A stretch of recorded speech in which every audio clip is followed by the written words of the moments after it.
Kalau kita perhatikan, seandainya kita berkunjung ke rumah duka, itu mereka memberikan penghormatan saat memasang dupa, saat menundukkan kepala, semua memberikan penghormatan itu dengan lebih baik ketika beliaunya masih hidup. Ya, misalnya mama papahnya atau kakek neneknya atau siapanya ketika meninggal, semua memberikan penghormatan dengan husuk, dengan bahkan kadang air mata berurai gitu ya. Giliran orang yang masih ada, enggak. Ya, menghormati, mencintai, menyayangi ketika beliau sudah melanjutkan perjalanan, ada peti jenazahnya di situ, itu kelihatan sekali. Ada kasih sayangnya, perhatiannya, penghormatannya kelihatan. Kita mikir bareng-bareng. Itu kasih sayang penghormatan yang kelihatan demikian, apakah baru ada hari itu atau setelah saat kematian beliau-beliau ini, atau sesungguhnya sebelumnya juga udah ada? Udah ada ya? Sebelumnya juga udah ada. Kenapa ketika mereka masih ada, kok ini nggak keluar gitu? Ketupat sama geregetan, ketutupan sama keselnya, karena cerewet banget. Terus banyak karena, banyak alasan-alasan yang menutupi sesuatu yang positif yang ada di dalam batin kita untuk kita keluarkan tertutupi. Dengan marahnya kita, dengan keselnya kita, dengan bandelnya kita, intinya dengan sifat-sifat negatif kita menutupi. Sifat-sifat negatif ini menutupi hal-hal yang positif yang ada di dalam batin kita sehingga nggak keluar. Banyak kisah, ini kan tadi kepada para leluhur, terus banyak kisah di antara pasangan. Ketika pasangannya masih ada, itu setiap hari ribut terus. Begitu pasangannya udah nggak ada, baru cintanya muncul. Sampai pertanyaannya, kenapa saya jatuh cinta pada Anda setelah Anda meninggal? Ya bukan salah yang meninggalnya, salah yang menutupi dengan kejengkelan dan lain sebagainya. Oleh karena itu, kita menyadari bahwa banyak kok sifat-sifat baik yang kita miliki, yang kita bisa pancarkan kepada keluarga-keluarga inti, bisa dipancarkan kepada kerabat, para leluhur, bahkan semua makhluk. Kita punya itu. Kenapa mesti dibungkus, kenapa mesti ditutupi dengan perilaku-perilaku kita yang ada kandungan-kandungan negatifnya. Kalau sesuatu yang baik, kandungan-kandungan yang baik ini ditutupi dengan kandungan-kandungan yang negatif, jadi yang keluar tuh yang jeleknya. Padahal yang bagusnya juga kita punya. Kayak orang tua kan termasuk leluhur itu ya. Kayak ke orang tua juga sayang banget, hormat banget. Ketika diberi nasihat, katakanlah karena jengkel ada membantahnya atau berbantahan begitu. Setelah itu juga kan anak-anak pada nyesel. Aduh kenapa sih tadi ke mama atau ke papa ngomongnya demikian. Udah kan nyesel, besok yang keluar jelek lagi. Nanti yang keluar jelek lagi. Karena apa? Karena itu yang di permukaan. Nah sekarang yang di permukaan itu udah di apa itu namanya dijaring aja lah, dibuang lah. Biar yang baik yang muncul ke permukaan. Karena kita punya, bukan kita nggak punya. Bener nggak? Kita kan punya semua. Udah keluarin lah yang bagus. Keluarin harta yang berkilau gitu. Cinta kasih yang berkilau, keluarin. Jangan ntar kalau orangnya udah melanjutkan perjalanan baru nangis bombay. Ya, nangis-nangis tuh sebetulnya saya sayang kamu, saya mencintai kamu. Kalau lagi ada ribut melulu. Kan hidup kayak gitu nggak enak ya. Pokoknya cara hidup yang gak enak udah ditinggalkan saja, ambil cara hidup yang baik ya. Nah sekarang kan topik kita kembali nih, cinta kasihku kepada leluhur. Banyak sekali generasi-generasi ini ketika ingat leluhurnya, aduh kakek nenek saya lahir di mana ya? Lahir di alam bahagia apa di alam menderita?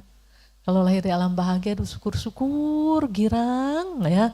Kalau tahu bakalan lahir di alam bahagia gitu. Kalau kayaknya mau aduh gimana ya kalau lahir di alam menderita? Aduh cepat-cepat berusaha. Saya harus menanam kebajikan untuk leluhur saya. Saya harus melakukan ini itu untuk leluhur saya. Parita apa yang perlu dibacakan dan harus meditasi yang bagaimana. Oh itu keluar semua. Tapi kalau orangnya udah nggak ada, ya orangnya ada itu mampet, itu macet, itu nggak keluar. Iya. Nah sekarang begini, itu leluhur kita. Ada yang leluhur yang baik, kita lega, kita tenang, aduh tenang dah. Itu kenapa sih ingat leluhur yang baik bakalan lahir di alam bahagia, kita tenang? Karena memang ada cinta kasih di kita. Kita sayang banget sama leluhur kita. Aduh kalau lahir dalam bahagia udah, yang ini udah kita tenang. Tapi yang satu ini lagi hidupnya gitu misalnya. Banyak melakukan perbuatan-perbuatan salah, galak banget, susah dibilangin, malas kewihara, gak menjaga sila, gak meditasi. Pokoknya begitu-begitu kan, khawatir dah kita. Gimana ya ini leluhur saya yang satu ini, terlahir di mana? Nah kasih sayangnya muncul kuat, ya udah dah. Dana jubah, dana makanan, meditasi, baca parita, jalanin sila kan gitu untuk para leluhurnya. Nah udah ya sekarang begini, suatu saat nanti ini ibu-ibu bapak-bapak yang itu kan apa namanya nanti juga kan jadi leluhur buat generasi seterusnya kan, generasi di bawahnya. Nah tolong jaga perilaku, jaga sila, rajin-rajin meditasi, banyak-banyak nanam kebajikan supaya generasi di bawahnya ini enggak khawatir, supaya tenang. Ya ketika ibu bapak harus melanjutkan perjalanan, anak, mantu, cucu semua tenang. Leluhur saya yang ini aman. Kan tenang kan, iya. Karena hidupnya baca parita rajin, kewihara rajin, melakukan kebajikan rajin, meditasi rajin, orangnya baik. Ya udahlah tenanglah. Ya. Nah bikin ketenangan itu sepaket generasi itu. Kan berarti kan perbuatan baik juga kan. Ketika kita menjadi baik, yang di atas, leluhur kita di atas ikut bahagia. Generasi-generasi yang di bawah tenang dan bahagia. Nah sekarang pertanyaannya, kalau misalnya nih ibu bapak dan saudara-saudara sekalian melanjutkan perjalanan, kira-kira generasi penerusnya bakalan tenang atau deg-degan? Bakalan jantungan atau tenang? Bakalan repot apa enggak repot nih generasi-generasi di bawah? Kayaknya kalau nggak dijawab bakalan repot dah. Kenapa? Iya jangan repotin. Jangan ngerepotin, berarti kita harus bikin tenang. Untuk bikin tenang berarti kita nggak boleh rentan sama yang akar kejahatan. Kalau kita rentan sama akar kejahatan, generasi-generasi di bawah sangat mengkhawatirkan kita. Rentan sama apa sih 3 akar kejahatan apa? Tuh udah pada hafal, loba dosa moha ya. Udah pada hafal. Hafal karena melakukan, apakah hafal karena harus menghindari kan gitu. Ya bisa kan, kan harus menghindari maka saya harus hafal. Ini ranjau, ini berbahaya kan, jadi kita harus hindari. Ya mudah-mudahan kita hafal karena kita memang punya inget-ingetan hari nih gitu.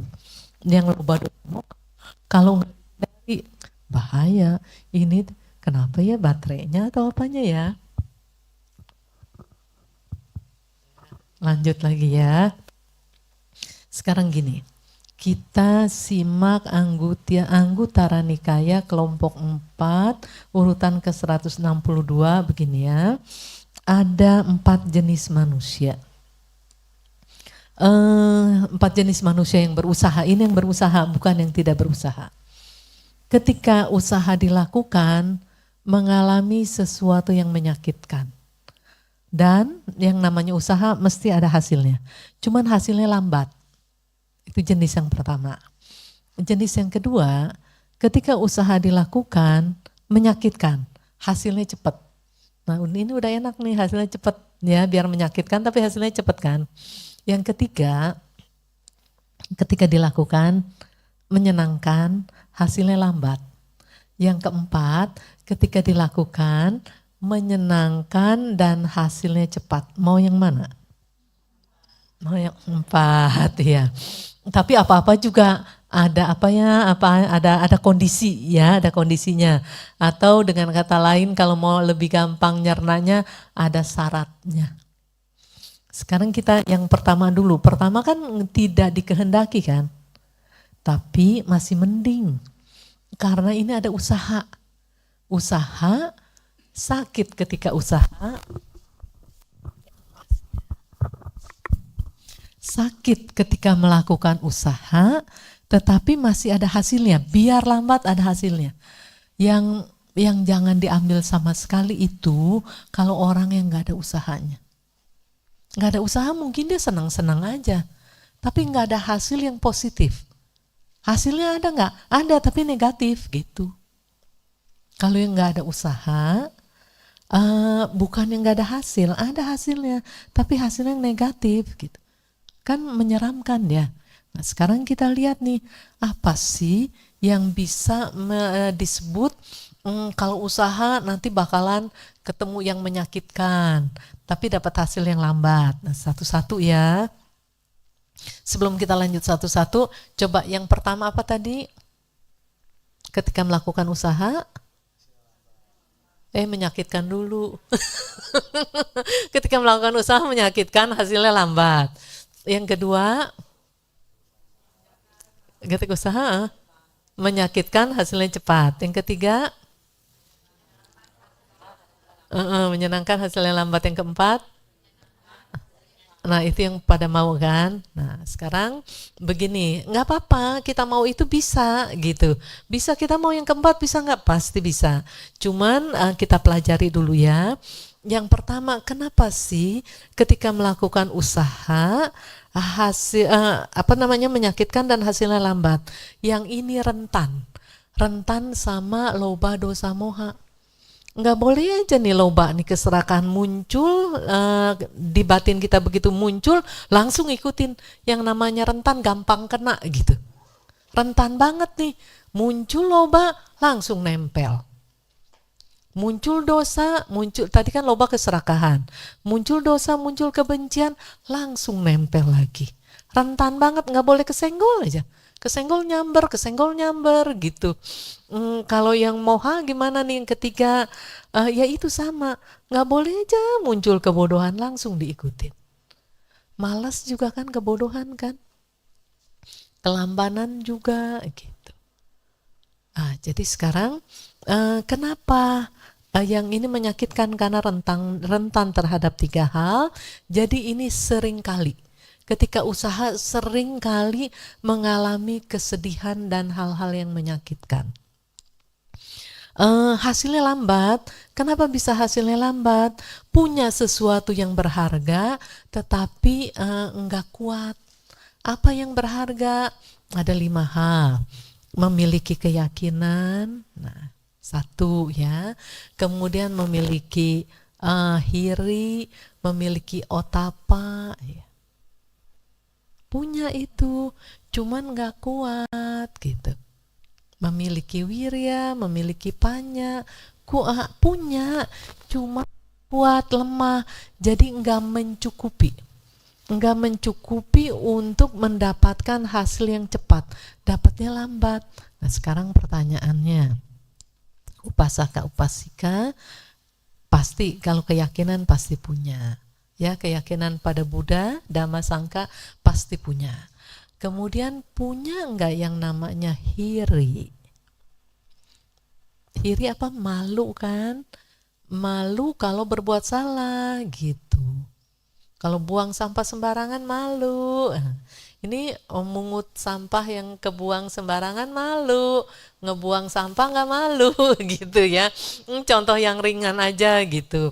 Jadi kita harus tepat malu melakukan perbuatan salah. Punya ya, yang otapaknya punya nggak? Takut sama akibat perbuatan salah. Punya. Kadang-kadang otapa ini munculnya begini nih. Setelah nanam baru tuh otapanya muncul. Ya nggak bisa lah biar takut kayak bagaimana tetap berbuah. Kan kebanyakan begitu kan. Udah nanam, udah bikin salah, udah beres nih kesalahannya dilakukan, udah sempurna tuh melakukan kesalahannya. Nah otapanya ada tuh baru muncul. Takut akan akibat perbuatan salah.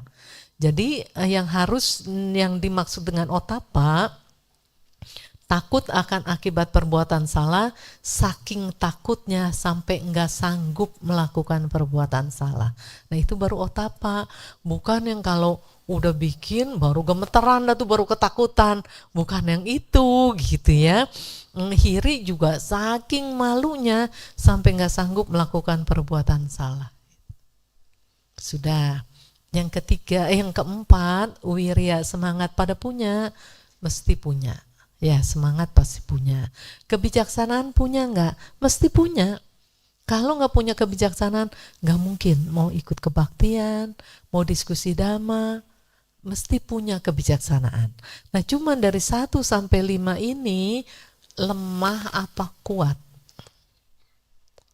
Kalau kuat, hasilnya cepat. Kita usaha hasilnya cepat. Kalau lemah, ya kita usaha, udah menyakitkan, menyedihkan di dalam perjuangan, hasilnya dapet, cuman lambat. Kalau yang nggak berhasil, belum berhasil nih dalam usaha, coba perhatikan, ada sila-sila yang terlanggar atau tidak. Nah sekarang kita ngecek nih mengenai sila. Coba sila yang pertama, siapa yang sudah sungguh berjuang, berusaha sungguh-sungguh sampai banyak berhasilnya menghindari pembunuhan makhluk hidup, itu banyak berhasilnya. Siapa di sini orangnya? Enggak ada. Oh ada Romo, iya. Biasa nyamuk aja diuber-uber gitu ya. Padahal salah apa dia? Dia kan cuma nyari makan. Udah nyari makan dihukumnya mati lagi. Ya kan, dia lagi makan dihukum mati ya, dipukul nyamuknya ya. Aduh kejamnya manusia ya. Udah. Terus sila yang pertama, Romo bisa gitu ya. Sila yang kedua, menghindari mengambil barang yang tidak diberikan. Bisa, ini bisa ya, ini yang kedua bisa lah. Yang ketiga, bisa apa bisa? Bisa lah ya. Kalau yang belum bisa, yang nggak bisa ya berjuang. Yang keempat, banyak jebol. Yang keempat banyak jebol. Yang keempat ya. Waduh, iya ini paling parah kayaknya yang keempat. Dari 1 sampai 5 secara umum yang keempat yang paling parah ya. Nah yang kelima, bisa yang kelima. Yang keempat kan berbicara tidak benar. Pelanggaran sila yang keempat kan berbicara yang tidak benar. Terus di situ termasuk bohong nggak? Termasuk, ya. Yang di sini nih, semua yang hadir di sini masih pada bohong apa enggak? Masih ya. Begini, karena ada sesuatu yang mengerikan. Di dalam salah satu sutta kita diingatkan bahwa bagi seseorang yang masih bisa berbohong, tidak ada kejahatan yang tidak bisa dilakukan. Jadi maksudnya begini, misalnya kita kan masih ngebohong nih, umpama masih bisa berbohong. Kita harus lihat bahwa begitu ada kebohongan ini barusan saja keluar, kita harus ngerti. Berarti potensi untuk melakukan segala jenis kejahatan masih bisa. Jadi jangan dianggap enteng kebohongan ini. Kan kadang-kadang ya udahlah sedikit ini, ya udahlah sesekali ini gitu ya. Jangan dianggap enteng. Mungkin keluarnya sesekali, keluarnya jarang, tapi potensi melakukan kebohongan itu ada. Nah itu yang bahaya, itu ada potensinya itu. Karena potensi melakukan itu ada, maka potensi melakukan segala macam kejahatan terbuka. Ada kemampuannya di situ gitu. Ya, jadi mari kita jaga diri kita masing-masing, karena kan generasi-generasi penerus maunya ini nanti yang akan menjadi leluhur ini kan lahirnya di alam bahagia atau di alam manusia, membuat mereka tenang, nggak mengkhawatirkan mereka. Jadi mereka nggak mengkhawatirkan kita gitu, tidak menimbulkan kekhawatiran di generasi-generasi penerus. Ya, nah lanjut sekarang yang kedua. Ketika berusaha, dalam arti berusaha berjuang untuk melakukan yang baik-baikan gitu ya, menyakitkan dan hasilnya cepat. Masih rentan terhadap loba dosa moha, tapi yang 5 tadi itu menonjol, kuat banget. Apa yang 5 tadi?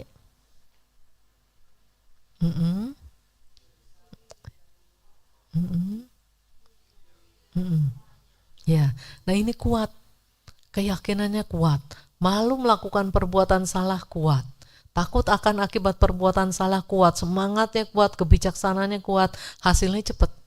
Jadi sangat bervariasi. Seperti yang pertama tadi, yang buruknya ada, kuat. Yang baiknya ada, lemah. Yang kedua, yang buruknya kuat, yang baiknya juga kuat. Nah ketika berjuang, berbenturan nih dengan yang buruk, tapi karena yang 5 ini yang baiknya kuat, hasilnya cepat. Variasi ya. Nah yang ketiga apa? Menyenangkan. Ya, ketika dilakukan menyenangkan, hasilnya lambat. Tidak rentan terhadap loba dosa moha, tetapi yang 5 ini juga lemah.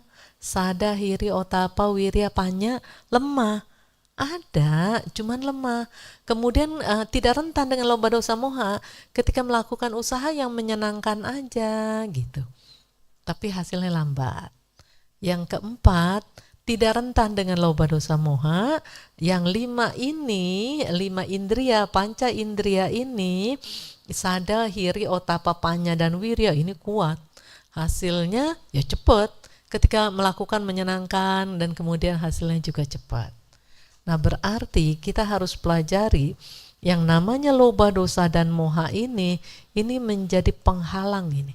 Karena ketika melakukan usaha-usaha, ini kita berbenturan dengan hal-hal yang menyedihkan dan berbenturan dengan hal-hal yang menyakitkan. Jadi kalau kita memelihara loba dosa dan moha, itu artinya memelihara kesedihan, memelihara yang menyakitkan, dan memelihara penderitaan. Para upasaka dan upasika, loba dosa moha masih dipelihara. Kalau dipelihara berarti dikasih makan kan. Kalau dipelihara nggak dikasih makan, mati dia. Ini nih dipelihara dan hidup. Loba dosa moha pada hidup kan. Maaf nih, di rumah pada galak nggak?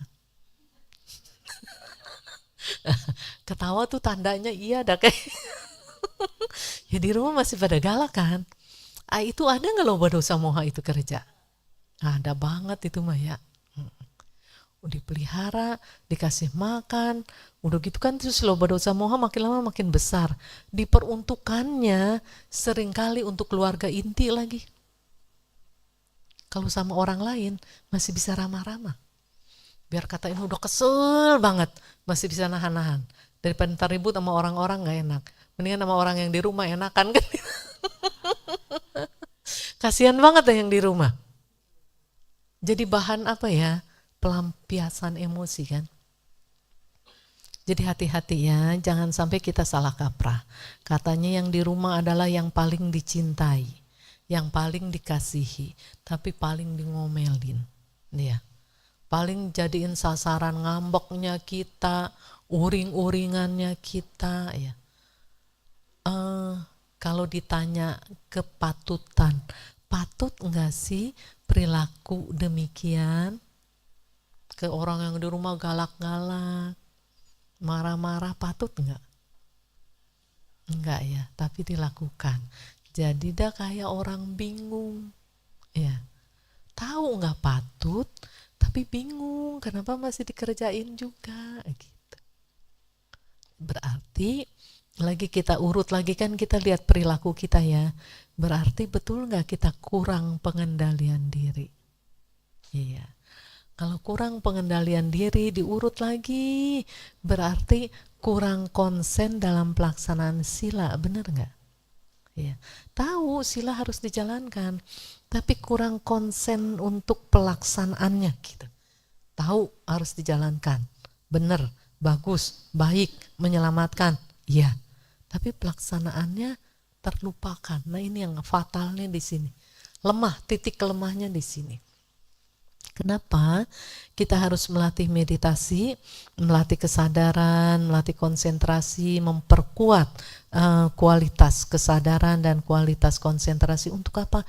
Untuk supaya kita ingat, untuk mengendalikan diri itu untuk ingat. Coba nih hari-hari, untuk menderita mah pada ingat, untuk bahagia mah lupa. Bangun tidur aja langsung ingat kerjaan, ingat orang yang pernah menyakiti dan lain sebagainya kan. Untuk menderita mah pada ingat itu. Walaupun gak ngomong saya mau menderita gitu, gak ngomong, tapi itu yang dikerjakan. Untuk bahagia mah pada lupa. Coba siapa yang hari-hari ingat mau bahagia? Misalnya bangun tidur, aduh saya mau bahagia, saya harus mengusahakan hidup saya bahagia. Mana ada? Mana ada coba? Jadi hari-hari kita harus ingat nih, begitu bangun tidur ingat, saya harus bahagia, saya punya hak asasi untuk bahagia, saya punya kemampuan untuk membuat batin ini bahagia. Mau tidur juga ingat, saya punya hak asasi untuk bahagia. Bukan hanya punya hak asasi untuk menderita, bukan. Allah memberikan kesempatan yang sama. Mau menderita, pilih jalurnya gitu. Mau bahagia, pilih jalurnya. Jalurnya tuh terbuka banget, terbuka, nggak pakai bayar lagi, nggak pakai duit gitu beli gitu ya, nggak pakai uang. Saya mau beli kebahagiaan, saya mau beli penderitaan, enggak. Tinggal ngambil aja, tersedia. Mana yang mau ambil ya silakan diambil. Karena ada hukum, ya ada hukum apa tuh? Ada hukum pikiran, cita niyama, kama niyama, bija niyama, utu niyama, dhamma niyama, ada hukumnya. Tinggal ngambil aja. Bagi orang yang cerdas dan bijaksana, dia akan jeli. Dia lihat mana nih yang berproses menuju bahagia, dan mana nih yang berproses menuju penderitaan. Dan yang berproses menuju penderitaan dia hindari, dia nggak mau. Dia tempuhnya kemana? Ke jalur yang menuju bahagia. Nah para upasaka dan upasika sekalian, ngelihat nggak, jeli nggak ngelihat ini jalur menderita nih, ini jalur bahagia nih. Ngelihat nggak, dilihat atau tidak? Kalau ditunjukkan udah ditunjukkan kan, di dalam Dhamma itu jelas banget. Waduh itu jurus-jurus bahagia itu penuh di situ semua itu. Nah kemudian di kenyataannya ini kan Dhamma tuh udah ditunjukkan. Kita jeli nggak, mengenali nggak, punya nggak ilmunya gitu, ilmu pengetahuannya punya nggak? Ini menderita, ini jalur menuju bahagia. Jalur mah petanya mah udah ada, tinggal menempuh atau tidak. Kalau tidak menempuh, bukan salah Buddha. Buddha nggak ada salahnya, udah sempurna. Kalau sampai kita menderita, itu artinya kita sesungguhnya adalah pewaris Dhamma, tetapi menolak warisan itu, mengambil warisan Mara. Mara, tahu Mara ya? Coba sekarang memang sih ya bukannya dia ngomong gini dah, di tangan kita gitu ya. Coba lihat di tangan kita ini, kita menerima warisan Dhamma atau menerima warisan Mara? Dhamma. Dua-duanya kali orang ogah rugi. Ya.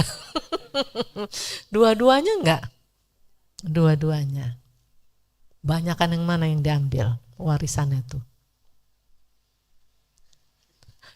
50-50 gitu.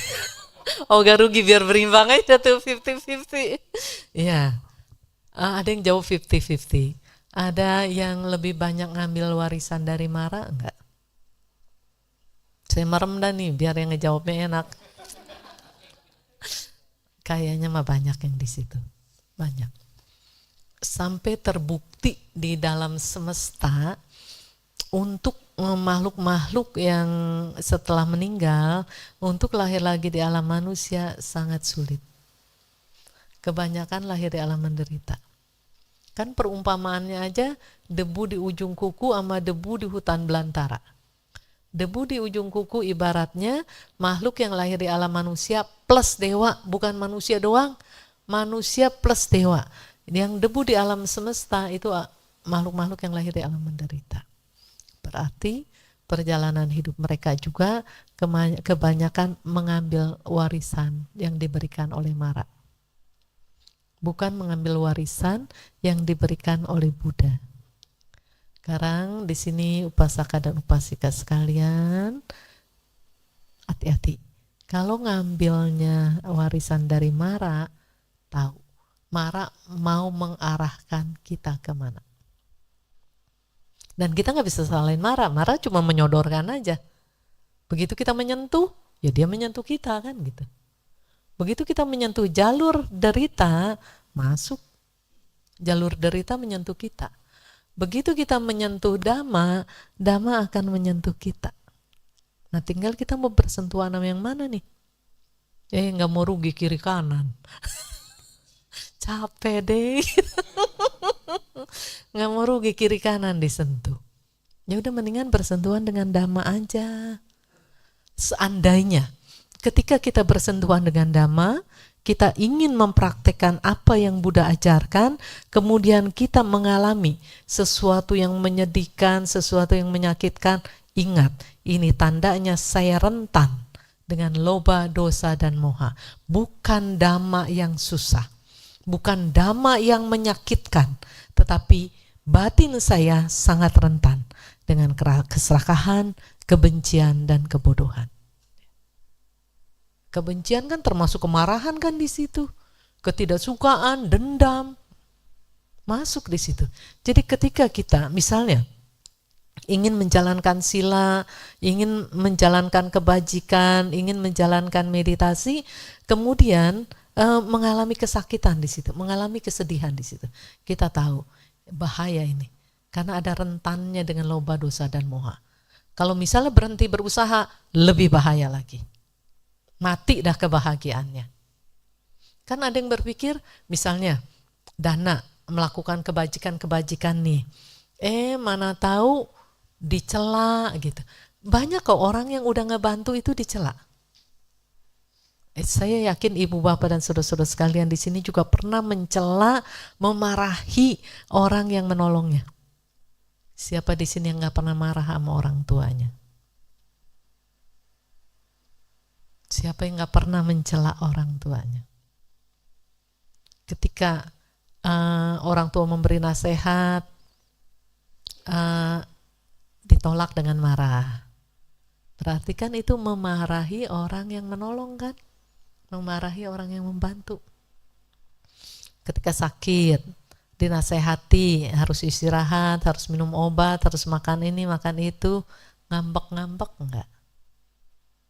Kena lagi tuh, kena pasal lagi. Ya, orang yang membantu disebelin gitu. Orang yang mau kita sehat disebelin. Banyak kok kita ini dalam perjalanan hidup ke orang-orang yang mencintai, banyak kita melakukan perbuatan-perbuatan salah.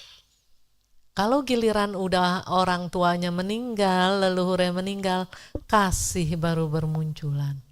Aduh dulu kenapa ya waktu dinasehatin kok saya demikian? Kenapa ya waktu diarahkan untuk hidup sehat kok saya malah marah-marah? Giliran orangnya udah gak ada. Giliran orangnya ada mah sebel terus yang keluar. Jadi yang salah kan bukan orang itu ada atau tidak ada. Yang salah itu kan kita kan dia. Yang harus dibenahi itu kan diri kita sendiri kan. Jadi mari kita belajar mencintai leluhur kita ya, yang sudah tidak ada ya dengan cara sendiri, yang masih ada ya selagi hidup. Ya, pancarkan kasih selagi hidup. Jangan nunggu ntar orangnya udah nggak ada. Ya, suruh namaskara, mau namaskara di depan peti, kan begitu. Kalau orangnya udah nggak ada, orangnya ada mau boro-boro namaskara. Iya, muka asem, mulut ketus. Iya, jadi kita lihatlah banyak kesalahan-kesalahan yang terjadi yang kita lakukan terus ke orang yang mencintai kita lagi dan ke orang yang kita cintai lagi. Jadi coba lakukan perubahan-perubahan. Karena tujuan kita belajar Dhamma ini supaya waktu kita lahir kondisinya demikian, terus belajar Dhamma, mengenal Dhamma, praktek Dhamma, supaya kondisi ini menjadi lebih bagus gitu. Sampai ketika kita melanjutkan perjalanan ke kehidupan berikutnya, juga meninggalkan ini, ketika kita meninggal dunia, meninggalnya itu dengan tersenyum. Ya, bukan merengut gitu. Baru-baru ini saya diundang untuk baca parita. Yang meninggal ini umurnya di atas 90 tahun. Terus cucunya bilang, ayah, akong saya itu meninggal tersenyum sampai matanya pun tersenyum. Kan ada orang yang kalau senyum juga matanya tersenyum gitu ya, kelihatan ya, matanya tersenyum sampai matanya pun tersenyum. Ngelepasnya ringan dan memang orangnya baik, sederhana, walaupun udah ya katakanlah sangat sukses, tetap penampilannya sederhana, pola hidupnya sederhana, dan semangat belajarnya tinggi. Biar udah lanjut usia masih belajar Dhamma, belajar parita, ikut Dhamma kelas gitu. Nah, seperti tadi cucunya bilang, ayah, akong saya meninggalnya tersenyum sampai matanya pun tersenyum. Kebayang gak itu cucunya tenang kan? Akong ini meninggal, udah dah tenang dah, ini mah bakalan lahir di mana dah, tenang. Coba kalau yang meninggalnya merengut, ya ini berlipat-lipat gitu ya, khawatir lah ya, waduh ini gimana, ini lahir di mana ini gitu. Nah sekarang upasaka upasika hari-hari hidupnya tenang apa galau? Bingung jawabnya.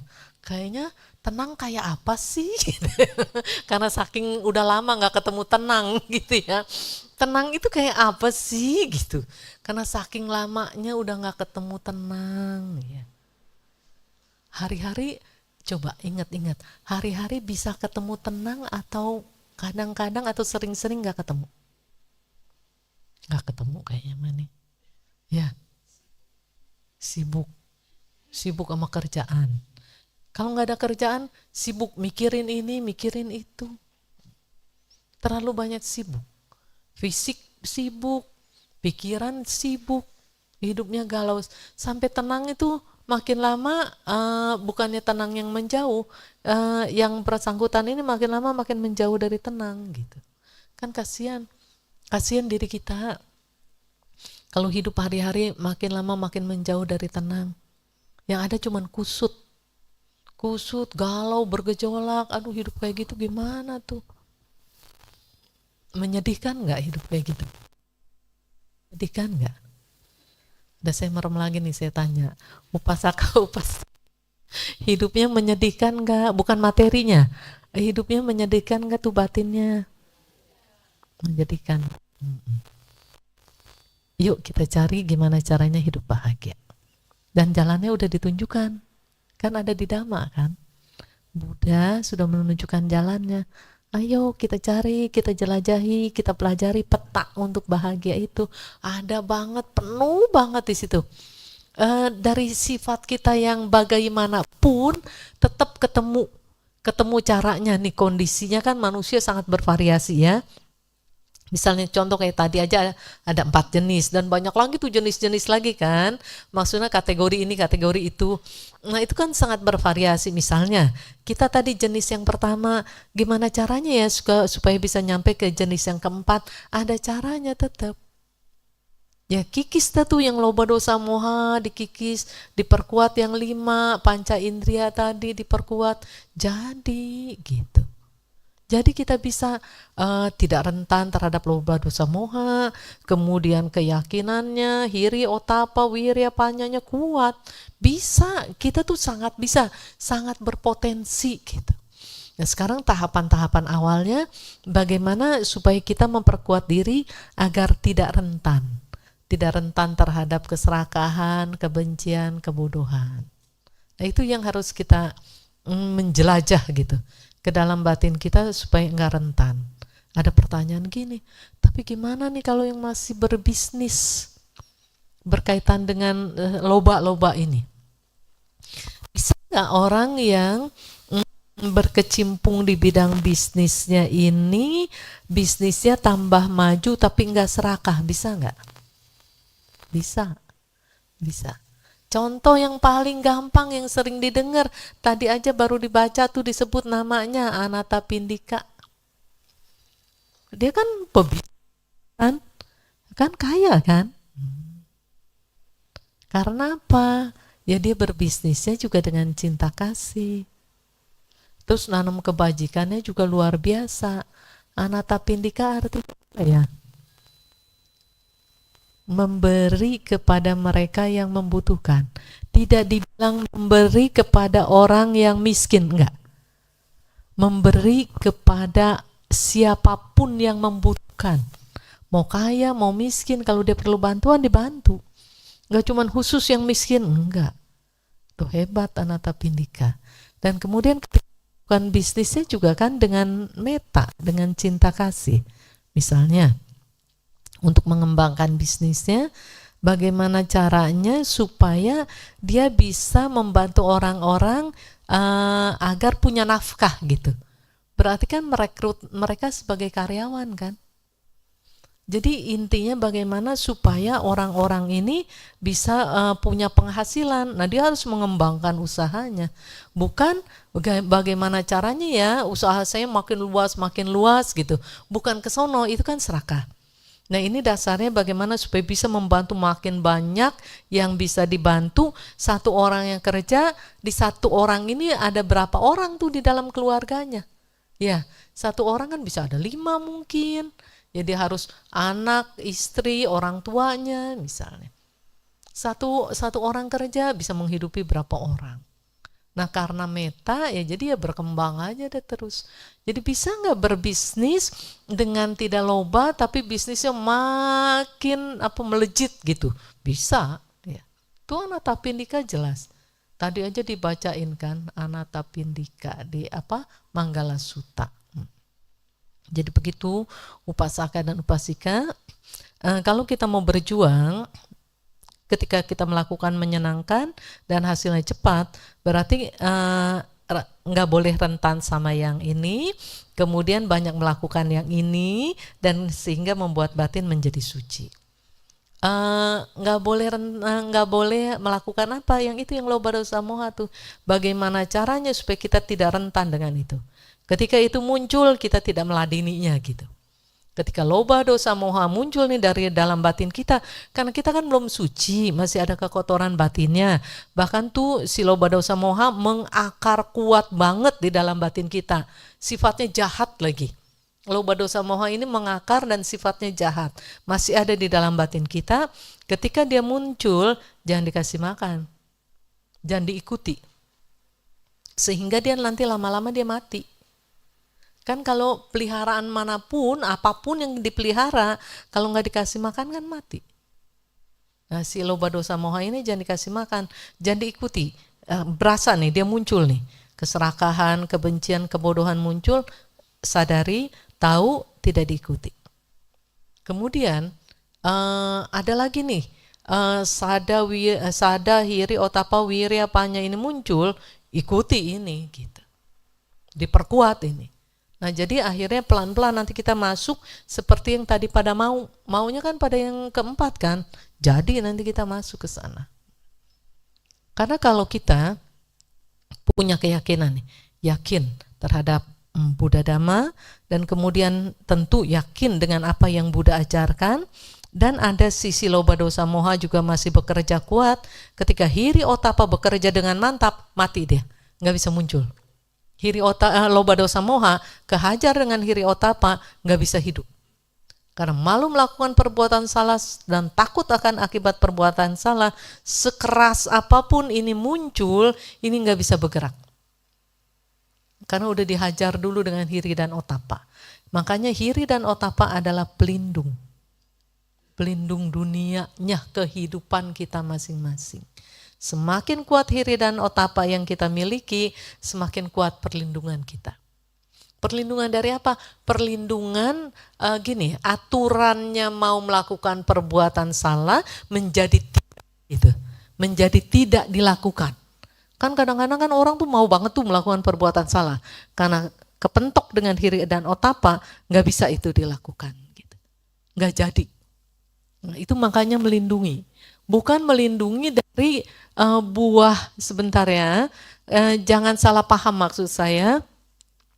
Saya udah punya hiri otapa, kok buah-buah karma buruk masih berbuah? Pasti berbuah itu mah, karena udah ditanam sebelum hiri otapa kerja. Ya, sebelum hiri otapa menguat di dalam batin kita, ini loba dosa moha ketika kerja, kan ini diladeni itu, dilayani, diikuti, didukung. Berarti kan benih-benih udah disemai, benih-benih yang buruk. Nah ini bisa berbuah. Nah ini tidak bisa melindungi dari buah dari karma buruk, nggak bisa. Tapi bisa nggak melindungi sesuatu gitu? Bisa nggak ada sesuatu yang terlindungi? Ada.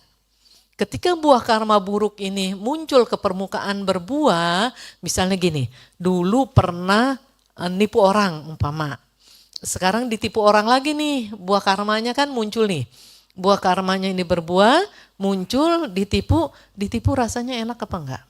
Enggak. Kesel enggak? Marah enggak? Iya. Nah, ketika sudah ini berbuah dan kemarahan, kesel mau muncul, ingat, ini buah dari karma, satu.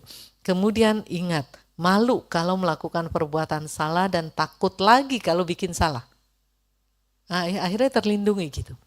Jadi tidak terlindungi dari buah yang memang udah harusnya berbuah, tetapi terlindungi dari reaksi yang biasanya negatif, tidak muncul itu, bahkan reaksi positif. Kan itu terlindungi. Nah, yang berikutnya lagi, ketika akan menanam sesuatu yang buruk, udah gak sanggup lagi. Nah itu indah hidup. Kalau sudah tidak sanggup lagi melakukan perbuatan-perbuatan salah. Sekarang saya sambil memejamkan mata, saya bertanya lagi, upasaka upasika masih sanggupkah melakukan perbuatan salah? Sadar masih misalnya ya, karena menyadari, wah ini masih berpotensi nih melakukan perbuatan-perbuatan salah. Oleh karena itu harus jaga diri, harus perkuat sada, hiri, otapa. Nah, ketika sada kuat, hiri otapanya kuat, semangat melesatlah. Ya, wiryanya jadi, hidup itu dapat ruang gerak dia untuk bergerak dengan leluasa. Nah begitu ini bergerak dengan leluasa, semangat di dalam menjalani hidup sesuai dhamma bergerak dengan leluasa, kebijaksanaan, pengetahuan, udah bermunculan itu mah. Muncul muncul pandangan benar, muncul pengetahuan, muncul apalagi kebijaksanaan, muncul cahaya dalam arti kata melihat dengan jelas. Melihat dengan jelas apa yang harus dilakukan, apa yang harus dihindari, apa yang harus ditembus gitu ya.